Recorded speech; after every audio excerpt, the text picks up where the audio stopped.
ఈ రోజు ఏంది ఫుల్గా పౌడర్లు కొట్టి మేకప్ వేసి ఫేస్ క్రీమ్లు పోసి ఫుల్గా రెడీ అవుతాను. ఏమన్నా ప్రాంక్ ఏమన్నా ప్లాన్ చేసిండు అనుకుంటున్నారా? అలాంటిది ఏం లేదు మామ.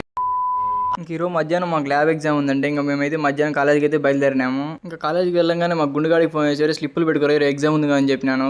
సీరియస్నెస్ రాదా మీకు ఇంకా లైఫ్లో ఎప్పుడు? కానీ వాడు చూడండి బయట ఏం చేస్తాడు, వేరే వాళ్ళు వీడియోలు తీస్తున్నాడు. ఇంకా స్లిప్పులు తీసుకొని మా సీనియర్ అనికి ఇచ్చి ఆ మనిషిని అయితే చింపమన్నాము. ఇంకా మాకు ఆ మనిషికి తెలియకుండా మేమైతే వీడియో తీసాను. చూసిన తర్వాత ఆ మనిషి రియాక్షన్ చూడండి. ఎందుకురా నా జీవితంతో అట్లా ఆడుకుంటావా? ఇంకా మేమైతే ఆ స్లిప్ జోలో పెట్టుకుని ల్యాబ్ ఎగ్జామ్కి అయితే వెళ్ళాము. ఇంకా ఎగ్జామ్ కంప్లీట్ చేసుకుని మా వాడిది బర్త్డే ఉంటే రూమ్కి అయితే వెళ్ళాను. ఇంకా రూమ్కి వెళ్ళగానే మా వాళ్ళు అందరూ వెయిట్ చేస్తున్నారు కేక్ కటింగ్ కోసం. ఇంకా అందరూ కేక్ ఎప్పుడు వస్తారని వెయిట్ చేస్తుంటే వీడు చూడండి ఆ లాగర్ మీద పడి లాగర్తో యుద్ధం చేస్తున్నాడు. ఇంకా అలా అందరు రంగానే క్యాండిల్స్ వెలిగించి మా బర్త్డే బాయ్ చేతి కేక్ కట్ చేపించాం. ఇంకా వీడి చేతికి స్ప్రే ఎవడిచ్చిండో ఏమో కానీ బర్త్డే బాయ్ మీద తప్పితే అందరి మీద కొడుతున్నాడు వీడైతే.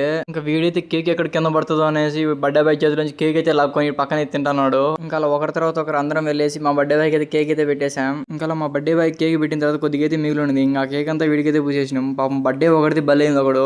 వారి రియాక్షన్ చూడండి ఎలా ఉందో. బర్త్డే ఒకటికి నా దగ్గర పెడుతున్నారు. నేనేదో బర్త్డే ఫ్రెండ్ కోసం కేక్ తీసుకొని వచ్చాను. ఇంకా అలా కాసేపు మేము అందరం అయితే ఎంజాయ్ చేసేసి ఇంకా గ్రూప్ ఫోటో తీసేసుకొని మేమైతే వెళ్ళిపోయాం. సరే మామ, సబ్స్క్రైబ్ చేసుకోండి. నెక్స్ట్ వీడియోలో కలుద్దాం. Bye bye.